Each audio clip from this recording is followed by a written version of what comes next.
Bonjour tout le monde. Aujourd'hui, je vais vous parler d'un sujet que j'aime bien. D'ailleurs, vous pouvez le voir sur ma chaîne. Il y a donc des playlists qui vous permettent de sélectionner, de trier les vidéos que vous aimez bien. Par exemple, il y en a pour la santé, il y en a un petit peu pour tout ce qui est un peu ésotérique, tout ce qui est, on va dire, naturel, etc. Vous en avez sur des hauls. Enfin, il y a pas mal de choses différentes. Donc, en fonction de ce que vous aimez, ou enfin, regardez tout, c'est encore mieux, je veux dire. Mais si vous n'aimez qu'un type de vidéo, eh ben, vous avez une playlist, donc ça vous permet en fait tout simplement de pouvoir choisir un petit peu le type de vidéo que vous aimez ou que vous préférez en fait. Voilà. Aujourd'hui, je vais vous parler, donc ça sera vraiment sur un sujet de radiesthésie, de la radiesthésie, du pendule. Je voulais partager ça avec vous puisque c'est quelque chose qui fait partie de moi depuis que je suis assez jeune. J'ai commencé le pendule, je devais avoir 16 ans, quelque chose comme ça, au même moment que j'ai tiré les cartes, que je commençais à tirer les cartes en fait. Et pour tout vous dire, à l'époque, quand j'ai passé mon bac, étant donné qu'il y avait une monticule de révision à faire et que j'étais un peu feignante, on va dire ça comme ça, je trouvais toutes les astuces possibles et inimaginables pour essayer de me soulager le travail, en fait. Bref. Et comme j'avais un pendule à l'époque et que j'allais dans des réunions de radiesthésistes, etc., et qu'on m'avait dit à l'époque plusieurs fois que j'avais un taux vibratoire assez élevé, que je devais commencer à faire quelque chose absolument, en fait, je m'étais dit, je vais faire le pendule et les cartes, puisque c'était quelque chose qui m'attirait. Et comme j'avais un pendule à la maison, du coup, j'avais décidé de choisir mes sujets du bac en espagnol, en fait, au pendule. Donc voilà, donc j'avais un texte qui était sur quoi j'étais tombée, et du coup, c'est le texte que j'ai eu au bac. Donc j'ai eu 16 en espagnol, donc c'est plutôt cool. Merci. Voilà. Et du coup, aujourd'hui, c'est quelque chose que j'avais laissé par la suite, puisqu'il faut avoir le temps, l'énergie, l'envie, etc. Je suis passée par plusieurs stades, et j'ai fait plusieurs choses au niveau médecine naturelle, etc.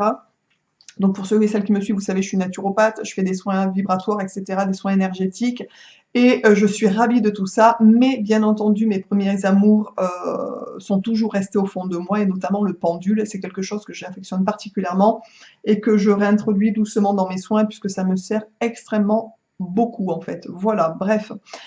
Pour me remettre sur les rails, si je puis dire ça comme ça, je suis allée faire un stage avec un monsieur qui s'appelle Thierry Gauthier. Je ne sais pas si vous connaissez, c'est un monsieur qui est extrêmement, je pense, connu dans ce milieu. Il fait des recherches sur l'eau, en fait, donc il est sourcier aussi. Il est aussi géobiologiste de renom, puisque c'est quelqu'un qui est extrêmement connu, qui a fait beaucoup de livres et qui est surtout très humble, très intéressant et vraiment, comment on pourrait dire ça? Une très belle personne en fait. Voilà, c'est quelqu'un qui est connu, réputé. Il a bossé par exemple pour des châteaux, etc., pour des grandes maisons. Et pour autant, c'est quelqu'un qui est resté à l'aise dans ses baskets. Et je trouve ça vraiment un très bel exemple. Voilà. Donc je suis allée faire un stage de 2 jours avec lui en fait, donc sur la radiesthésie, sur le pendule. Il y a quelque temps de ça, j'en avais parlé sur les réseaux sociaux pour ceux et celles qui me suivent. J'avais fait des petites vidéos à chaque fin de journée pour exprimer un petit peu ce que je ressentais. Et honnêtement, de toute façon, quand je l'ai vu, puisque je suis aussi un peu, on va dire, connectée quand même de temps en temps, et quand je l'ai vu, je savais qu'il savait. C'est bizarre de dire ça, mais je savais enfin bref, voilà, qu'il m'avait senti. On va dire ça comme ça. Et du coup, pendant les 2 jours, on a fait énormément. Alors, on a parlé du pendule, machin, etc. Il nous a un petit peu montré l'historique du pendule, ce qui était assez rigolo d'ailleurs. Et voilà, d'ailleurs, il a fait un joli livre là-dessus sur l'histoire du pendule. Et d'ailleurs, moi, je lui ai pris 2 livres en fin de stage. Un que je voulais absolument, c'était vraiment le livre que je voulais récupérer en fait. Donc, on peut l'acheter sur Internet, bien entendu. Et d'ailleurs, pour ceux que ça intéresse, je noterai le lien sous la vidéo. Vous pouvez retrouver les livres sur son site en fait. Voilà, donc moi je voulais absolument récupérer le livre et du coup c'était l'énergie des lieux sacrés, donc de Thierry Gauthier, donc bien sûr c'est lui qui a fait ça, c'est un livre qui est comme ça, qui est juste magnifique. Moi quand je pars en vacances, pour ceux et celles qui me suivent, je vais tout le temps dans des lieux qui me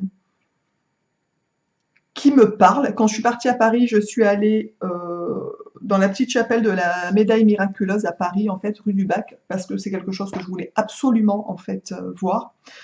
J'avais été à Nevers voir Bernadette, enfin bref. Donc je vais toujours dans des petits lieux sacrés, des choses comme ça, parce que c'est quelque chose que j'adore. Et mon petit Fredo et mon petit Gabriel me suivent, donc c'est cool, ils sont adorables. Et puis je pense qu'ils aiment bien aussi du coup. Et j'ai récupéré aussi les 100 solutions pour éviter les ondes électromagnétiques à la maison. Donc ça c'est plutôt cool, je pense que c'est un petit bouquin à voir aussi à la maison. Franchement, ces livres au niveau des tarifs sont vraiment très abordables parce que celui-ci il est à 13 euros. Donc voilà, pour le prix pour un livre, c'est un prix normal. Et je me le suis fait dédicacer. Donc ça, c'est plutôt cool. Je suis ravie de ces deux bouquins. Il en a d'autres qui me plaisent. Et voilà, il fait des formations aussi en géobiologie. Il fait des sorties. Ça, c'est la petite intro pour ceux que ça intéresserait. En fait, il fait aussi des sorties de 2 jours avec des lieux sacrés. Donc en mesurant, on mesure au pendule, à la baguette, etc. Voilà, donc pour le stage, honnêtement, c'était vraiment cool. On a passé 2 jours à bosser, 2 jours à s'entraîner. On a fait des exercices sans arrêt sur plan. On a détecté, recherché. On a cherché l'eau. C'est la première fois de ma vie que je cherchais de l'eau. Et honnêtement, j'ai adoré. C'était comme un petit rêve. Je souhaitais un jour tenir des baguettes et chercher l'eau. C'est complètement bizarre, mais on a trouvé l'eau. C'est vraiment, je pense que c'est même à la portée de tout le monde. Voilà, c'était vraiment quelque chose d'extraordinaire. Mais ce qui est pratique aussi, c'est d'avoir quelqu'un qui vous conseille, qui vous dit comment tenir les baguettes, comment faire, quelles sont les réactions, etc. Parce que si vous arrivez comme ça, sur le cheveu sur la soupe, comme on dit, et que vous savez pas faire, c'est un peu, je pense pas compliqué, mais vous savez pas trop où aller en fait. Donc c'est bien d'avoir quelqu'un de cette qualité-là qui vous permet, qui vous offre et qui vous donne en fait, voilà, ce qu'il connaît. Donc ça, c'est vraiment cool. Au niveau du pendule, pour ceux et celles qui auront envie de s'y intéresser et pourquoi pas de pratiquer, c'est le but de cette vidéo pour vous donner, pourquoi pas l'envie d'essayer aussi tout simplement. Euh, il y a des conventions par rapport aux pendules. Moi j'ai 3 pendules en tout, dont un, je ne sais pas où il est, mais il doit être quelque part. Je vais vous montrer les 2 pendules avec lesquels je travaille en fait. Donc c'est un pendule qui est comme ça, en bois et en cuivre. Il est super beau, je l'adore, je suis fan de ce pendule en fait. Et j'ai aussi le pendule de Thoth que j'aime bien. Celui-ci, il est émetteur et récepteur. Donc celui-là, je m'en sers aussi dans mes soins. Alors voilà, donc comment vous dire? Il y a un protocole à mettre en place avec votre pendule. Quand vous avez votre pendule, en fait, il faut vous dire qu'il va falloir qu'il vous réponde soit oui, soit non, peut-être, etc. en fait. Comment trouver dans quel sens? Parce que tout le monde dit quand ça va vers la droite, quand ça tourne dans le sens des aiguilles d'une montre, comme ceci par exemple, ça veut dire oui. Quand ça tourne dans l'autre sens inverse des aiguilles d'une montre, ça veut dire non. Et quand c'est comme ça, c'est soit c'est le neutre, soit c'est peut-être. Enfin peut-être, c'est un peu bizarre. C'est oui ou c'est non, ou c'est neutre. Neutre par exemple quand on est dans une énergie ou des choses comme ça, quand on peut mesurer une énergie. Par exemple, ça m'arrive de temps en temps de mesurer certaines pierres que j'ai dans ma pièce de soins, voir si je dois les recharger ou pas, si c'est le moment ou pas. Au niveau vibratoire, la convention que j'ai donnée à mon pendule, c'est que si elles sont positives, si elles sont encore chargées, ben, ça tourne dans le sens des aiguilles d'une montre. Si elles sont déchargées ou pas suffisamment chargées, qu'elles doivent être nettoyées, et ça tourne dans le sens inverse. Et si elles sont encore correctes, mais que c'est la limite, elles sont comme ça en fait. Voilà, ça c'est la convention que j'ai donnée avec mon pendule en fait. En principe, je vous dis, dans plein de bouquins, on trouve la convention oui à droite, non à gauche. Il faut savoir que Thierry Gauthier nous a fait faire un petit exercice et j'ai trouvé ça mais vraiment au top. Et vraiment, je trouve ça mais tellement logique en plus. D'ailleurs, lui-même, il était un peu, comment on pourrait dire ça? Il trouvait ça un peu bizarre que ce soit tout le temps oui d'un côté, tout le temps non de l'autre, puisque selon les personnes, on est différents tout simplement. Donc, il nous a fait prendre une tasse. Je vous conseille de le faire pour ceux et celles qui ont envie de se mettre au pendule et qui ont envie de tester, de voir un peu quelle pourrait être votre convention personnelle en fait. Donc, bien sûr, dans la majorité des cas, on est bien d'accord, effectivement, le oui, ça tourne à droite dans le sens des aiguilles d'une montre et le non à l'inverse. Mais chez certaines personnes, c'est inversé, c'est-à-dire que le oui tourne dans le sens inverse des aiguilles d'une montre et le non dans le sens des aiguilles d'une montre. Alors, comment savoir dans quel sens on est le plus à l'aise au niveau de notre convention et comment on devrait faire en fait?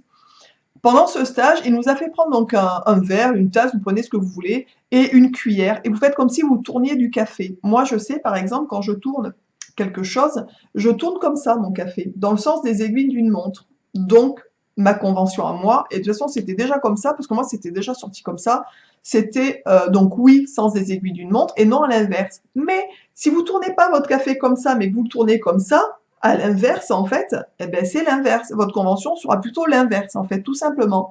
Donc, pour ceux qui ont envie de se lancer dans le pendule, qui ont envie de savoir un petit peu comment connaître un petit peu leur convention, pour que ça ait un petit coup de main, un petit coup de pouce, n'hésitez pas à faire cet exercice-là. de la cuillère et du verre et de voir un peu dans quel sens vous tournez en fait. Voilà. Donc si vous tournez vers la droite, la convention est à droite, tout simplement. Ensuite, comment utiliser votre pendule? Alors, bien entendu, il faut vous exercer. C'est pas quelque chose qui marche, qui fonctionne tout de suite, tout le temps et à 100%. Ça, j'ai bien compris. Moi, je sais que pendant le stage, par exemple, j'ai eu pas mal de résultats positifs et il m'a dit que c'était déjà bien en fait, puisqu'on a fait des exercices sur carte, sur plan en fait, on devait retrouver des objets, on devait pas des objets, des puits, des choses comme ça dans des églises par exemple, on devait retrouver des puits dans des anciens terrains, des puits qui avaient été bouchés, etc. Et à chaque fois au niveau des plans, j'ai été correcte, parce qu'à chaque fois j'ai retrouvé là où était l'endroit en fait, où était le puits, etc. Et après, on a fait plein d'exercices sur table, en fait, pour voir un petit peu si on réussit à se débrouiller, etc. Il faut savoir que quand on pose une question au niveau, quand on a une question, il faut vraiment s'imprégner de la question, s'imprégner de la situation, s'imprégner de l'objet, s'imprégner, vraiment, ça fonctionne sur le plan vibratoire. Quand on fait du pendule, c'est-à-dire qu'il faut vraiment se mettre soit à la place, rentrer en amour avec l'objet ou en vibration avec l'objet. Il faut pas dire, par exemple, des questions toutes simples, par exemple, est-ce que je vais réussir mon examen de, je sais pas, de n'importe quoi. Vais-je réussir mon... Voilà, si vous dites juste ça, et que à la limite, vous le dites comme ça rapidement, et que vous faites, est-ce que je vais avoir mon examen, oui, non. Bon, je pense que ça peut marcher, bien entendu, mais je pense que l'essentiel, ça serait plutôt de se focaliser, par exemple, sur la joie qu'on aurait d'avoir l'examen et dire est-ce que quand vous pensez au fait de est-ce que j'aurai l'examen ou pas, il faut aussi se projeter sur ce que cela peut vous apporter en joie, en fait, en bonheur, etc. Et le fait de vous mettre dans cette vibration-là, je pense que vous captez quelque chose de plus essentiel pour la question, tout simplement. Ça reste plus une question simple, mais ça reste une question vraiment importante. Par exemple, je vais vous montrer quelque chose. Thierry, Monsieur Gauthier, en fait, nous a dit qu'il n'était pas trop pour les planches. Malgré tout, il nous en a donné quelques-unes pour travailler. Donc, c'est des planches qui sont pour mesurer, donc la planche de Bovis, pour mesurer l'énergie vitale, etc. Ça peut, par exemple, être utile, par exemple, pour mesurer l'énergie de certains fruits, passer quelques jours. Bon, enfin, c'est utile pour s'entraîner, on est bien d'accord. Hein. Après, on s'en moque de l'énergie, entre guillemets, voilà, des aliments. Ça, c'est plutôt sympa. D'ailleurs, Bovis avait fait cette planche pour mesurer l'énergie des aliments, en fait, tout simplement. Et du coup, il existe plein de planches. Il existe un bouquin qui s'appelle, je ne sais pas si vous connaissez, donc ça, c'est pour ceux qui seraient intéressés, qui s'appelle Le pendule d'or, qui est comme ça. Voilà, donc il y a 200 planches à l'intérieur. Moi, ça fait très longtemps que j'ai ce bouquin. J'ai ce livre depuis, peut-être, je sais pas, il y a au moins 20 ans, je pense, quelque chose comme ça. Donc il y a plusieurs planches à l'intérieur. Et ça permet de travailler, d'avoir des informations, etc. Voilà la règle de Bovis dont je vous ai parlé. Voilà, donc ça c'est une règle que je pense beaucoup de personnes ont, tout simplement. Et ensuite, il y a des planches qui sont de cet ordre-là, par exemple, positif, négatif, neutre. Donc ça peut aider quand vous posez une question. Par exemple, vous pouvez demander, est-ce que, je sais pas moi, est-ce que je vais réussir à mon examen, tout en vous projetant, bien entendu, sur la question, en vous ancrant et en montant en vibration, si je puis dire ça comme ça, pour vous poser cette question. Et vous vous mettez donc sur le milieu, qui est ici, c'est un exemple, hein, bien sûr, et vous faites, est-ce que je vais avoir mon examen? Bien entendu, je ne passe pas d'examen, donc autant vous dire que, voilà, c'est pour vous montrer, c'est moi qui vais induire la réponse à la question, puisque je ne pose pas d'examen, et je connais personne qui passe d'examen de toute façon. Donc vous vous mettez sur la planche, est-ce que je vais avoir mon examen? Si c'est oui, ça tend vers le oui, et si c'est non, ça part vers le non, en fait. Voilà. Donc, ça peut servir à d'autres choses, bien entendu. Par exemple, donc il y a des planches de jeu pour la roulette, le casino, le loto, tout ça, ce qui est complètement ridicule. Je pense sincèrement que si vous devez gagner, vous gagnerez. Enfin, bref, voilà. Enfin, bon, après, on fait pas de la radiesthésie pour devenir riche. Hein, moi, je pense pas. Il y a... voilà, et vous avez aussi des planches qui sont, comment on pourrait dire ça, spécifiques pour choisir, par exemple, des fleurs de bac, des huiles essentielles. Il y a des planches en lithothérapie, voilà. Comment vous dire? Alors, bien sûr, toutes les planches ne sont pas, je pense, super bien utilisées. Mais je sais que je voulais vous montrer, voilà, lithothérapie. Je vais vous montrer un exemple, en fait. Ça, c'était avant que je parte en stage. Et je m'étais servi, j'avais besoin, je voulais une pierre en fait, soit particulière à moi, vraiment une pierre. Alors il y a plein de pierres que j'adore, il y a plein de pierres que j'aime bien, il y a plein de pierres que je me sers parce que j'aime leur vibration, j'aime ce qu'elles dégagent et ce qu'elles font, ce qu'elles ont pour elles en fait. Mais je voulais une pierre à moi, une pierre qui, je sais pas, une pierre qui me soit plus juste pour moi en fait. Donc j'ai pris un pendule, donc par exemple le pendule de Thoth. Et je suis allée sur cette planche de lithothérapie. Donc vous avez une planche qui est comme ça en fait. Voilà, qui vous ramène sur d'autres planches. Donc il y a 10 planches en tout. Donc avec le pendule, quand vous demandez quelle planche, par exemple, quelle planche me correspond, dans quelle planche vais-je trouver la pierre qui va me correspondre, quand vous posez cette question, il faut rentrer en amour, c'est-à-dire il faut vous imaginer que cette pierre, elle va vous apporter énormément de choses, que cette pierre va vous apporter quelque chose de plus, qu'elle sera vraiment en amour avec vous en fait. Vraiment, il faut partir là-dessus pour avoir des résultats. Si vous pensez juste quelle planche va me correspondre, dans quelle planche je vais trouver une pierre qui va me correspondre, mais qu'à la limite, la question elle est neutre, sans vibration du tout, je pense pas que la réponse soit juste en fait, vraiment. Donc j'étais tombée sur un numéro de planche, je ne me souviens plus du tout. Donc quand vous trouvez par exemple la planche numéro 8, après vous avez la planche numéro 1, vous voyez, donc vous allez à la planche correspondante. Donc si on avait trouvé par exemple la planche numéro 8, on va euh, sur la planche, j'essaye de savoir pour vous montrer. Ah oui, ben c'était la planche 8 d'ailleurs, parce que je viens de revoir la pierre. Donc, hop, donc on prend la planche 8, là où vous êtes tombé au tout début, et là vous avez plein de noms de pierres en fait. Notamment des pierres que vous ne connaissez pas du tout. Moi je sais que quand j'ai fait ça, je ne me suis pas laissé influencer par ce qu'il y a ici, puisque si vous faites entrer le mental quand vous... Ça c'est une règle d'or je pense. Quand vous... D'ailleurs en soins aussi, c'est d'ailleurs pour ça que je pense que j'ai eu des facilités le week-end du stage au niveau du pendule. Déjà parce que j'aime, et ça c'est la base, mais aussi parce que comme je fais des soins énergétiques, je me connecte en fait et j'arrive à lâcher le mental complètement. Et honnêtement, le pendule, c'est une règle de base. Je pense que si vous avez envie de vous entraîner avec le pendule, il faut déjà vous entraîner à lâcher le mental par de la méditation, par de l'entraînement, etc. Parce que si vous avez tout le temps quelque chose dans la tête, quand vous posez la question, quand vous faites ça, ça ne fonctionnera pas. Ça, c'est certain par contre. Voilà. Donc, une fois que que j'ai atterri sur cette planche 8, par exemple, qui est comme ça, je me suis mis ici avec mon pendule, hop, au centre, et je demandais sur cette planche, est-ce qu'il y aurait en amour et en vibration, est-ce qu'il y aurait une pierre qui correspondrait à ma personne et qui pourrait m'apporter quelque chose de positif avec qui je serais vraiment en relation proche, en fait. Voilà. Je suis tombée sur une pierre qui s'appelle la Smithsonite, qui est comme ça. Donc, je suis tombée là-dessus. Et là, je me suis dit, ok, Smithsonite. J'ai dit, mais qu'est-ce que c'est que cette pierre? Déjà, c'est une pierre que j'en avais jamais entendu parler. J'ai pas mal de bouquins en litho. J'ai regardé dedans parce que je pouvais trouver comme info. Il n'y a aucun livre de lithothérapie que j'ai à la maison qui ne parle de cette pierre. Je suis allée sur des sites de lithothérapie, je n'ai pas trouvé. Ça a été là, vraiment là, je me suis dit, putain, mais c'est quoi cette pierre en fait? Donc en tapant sur Google, merci monsieur Google, en fait, j'ai trouvé la Smithsonite. Sur le petit papier, il y a marqué paix intérieure, confiance en soi. Donc ça, c'est voilà, c'est le gros de cette pierre. Mais je me suis dit, pourquoi pas, ça peut être sympa, effectivement, mais je sentais pas vraiment pourquoi paix intérieure, confiance en soi. En même temps, c'est sympa pour tout le monde.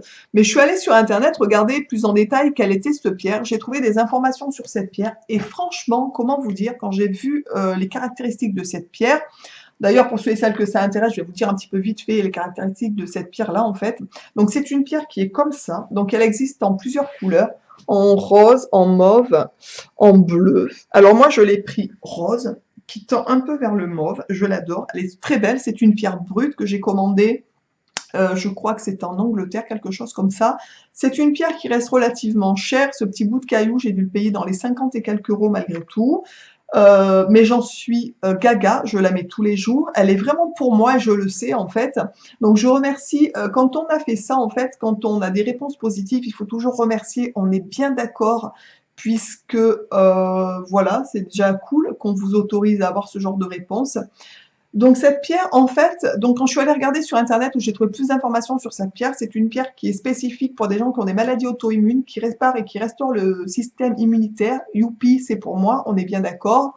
C'est une pierre qui soigne aussi et qui guérit l'enfant intérieur pour des gens qui auraient eu un sentiment d'être mal aimé, d'être un peu abandonné, etc. Ce qui est tout à fait mon cas. Voilà. Donc ça correspondait tout à fait avec moi. Donc c'est une pierre aussi qui apporte donc la paix intérieure, comme je vous l'ai dit, et aussi la confiance en soi, donc ça c'est cool. Et c'est une pierre aussi qui permet de rééquilibrer tous les chakras. Ça c'est top en fait, puisque voilà, ça permet, ça fait le job en fait. Mais moi je trouve ça génial, vraiment. Ensuite, je vais vous montrer quelque chose que je fais de temps en temps pour moi aussi par rapport aux chakras. J'ai une planche comme ça. Ça, vous trouvez ça partout sur Internet, hein, on est bien d'accord. Donc, vous avez les différents chakras, les 7 chakras, qui sont des centres énergétiques et donc des roues énergétiques, en fait. Pour voir un petit peu, par exemple, si mes chakras sont fonctionnent bien, voilà, tout simplement, s'il n'y a pas de blocage, il n'y a pas une énergie trop débordante dans certaines zones. Donc je me mets par exemple, donc bien entendu avant je me concentre, je me mets en conditionnement pour poser la question, pour avoir la meilleure des réponses. Et voilà, je demande avec le cœur si comment sont mes chakras. Donc dans ces cas-là, j'ai une convention, comme je vous l'ai dit au début. Ça tourne, si mes chakras sont en bon état, on va dire, s'ils fonctionnent bien, ça tourne vers la droite. S'il y a un dysfonctionnement, ça tourne vers la gauche. Et voilà, tout simplement. Donc je me mets sur chaque chakra. Voilà, donc par exemple le premier chakra, c'est le chakra racine, le Muladhara, pour ceux que ça intéresse, qui est ici en fait. Donc je me mets dessus avec le pendule et je demande en conscience, est-ce que ce chakra est bien équilibré chez moi? Oui. Le deuxième, est-ce que ce chakra est bien équilibré chez moi? Après, ça se remet en neutre. Je passe au troisième, est-ce que ce chakra est bien utilisé chez moi? Oui. Quand la réponse est donnée, ça se remet en neutre. Et on passe au suivant, etc. en fait. Voilà. Et en fonction des réponses que vous obtenez par rapport à ça, par exemple, vous pouvez demander, moi je me sers du pendule Todd pour ça en fait, de travailler et de faire en sorte que ce chakra soit bien équilibré. Donc dans ces cas-là, le pendule, pour ma convention, se met à tourner vers la gauche. Si mon chakra est déséquilibré, on va dire ça comme ça au niveau énergétique en fait. Donc la réponse est non, donc mon pendule va tourner vers la gauche. Et dans ces cas-là, je vais arrêter. Je vais demander au mon pendule de Thoth qui est émetteur et récepteur, je vais lui demander de recevoir en fait les énergies qui ne sont pas correctes dans ce chakra, les blocages, tout ce qui fait que le chakra ne tourne pas comme il faut en fait. Et dans ces cas-là, il va se mettre à tourner dans le sens inverse des aiguilles d'une montre, c'est ma convention. Et donc ça va me permettre en fait de, comme si ça aspirait un peu toutes les informations qui n'étaient pas correctes dans ce chakra et que ça le nettoyait, comme si ça faisait un nettoyage. On s'en sert, moi je m'en sers aussi en soins énergétiques dans ce but-là pour certaines situations. Et une fois que le nettoyage entre guillemets est fait, que le chakra est propre et que ça va, voilà. Après il faut lui redonner de l'énergie en fait. Quand le travail est fait, quand le nettoyage est fait, par exemple, ça s'arrête, ça se remet en neutre. Et je demande ensuite de redonner de l'énergie et de l'amour à ce chakra pour qu'il fonctionne correctement. Et ça se remet à tourner dans le sens des aiguilles d'une montre jusqu'à temps que le travail, le job soit fait, que tout soit bien rééquilibré, que le chakra fonctionne correctement. Et quand c'est fait, le travail est fait, entre guillemets, ça se remet en neutre. Et je sais que là, c'est fait, en fait, tout simplement. Voilà, ça c'est une des utilisations que je fais pour le pendule, mais il y en a plein d'autres. Vous pouvez vous en servir pour des recherches d'objets perdus, pour des recherches de personnes, par exemple, pour des recherches aussi d'eau. Ça peut aussi servir pour mesurer la profondeur et voilà et le débit de l'eau. Ça, on a essayé de le faire, nous, quand on avait trouvé des veines d'eau, en fait. C'est assez compliqué, franchement. Vous pouvez vous en servir pour plein de raisons. Voilà, donc j'espère que cette vidéo vous aura plu, que cette petite introduction à la radiesthésie vous aura plu, que ce petit blablatage aussi. Je vous embrasse tous et toutes bien fort. N'hésitez pas à liker, à partager, puisque c'est quelque chose qui est vraiment à la portée de tout le monde et qui peut intéresser pas mal de monde, je pense. Donc n'hésitez pas à partager, liker, donnez-moi votre expérience si vous avez déjà essayé, si vous aimeriez essayer, si vous êtes curieux, si vous n'y croyez pas du tout. Voilà, chaque personne a le droit de se faire sa propre opinion là-dessus. Franchement, honnêtement, moi je sais que ça fonctionne énormément. Bien entendu, il n'y a pas un taux de réussite à 100%. Monsieur Gauthier, par exemple, m'a dit pendant le stage qu'il y avait en gros entre 15 et 20% d'erreurs, même pour les professionnels, puisque c'est pas une science exacte. Tout simplement. Voilà, je vous embrasse tous et toutes bien fort et je vous dis donc à très vite dans une prochaine vidéo. Ciao!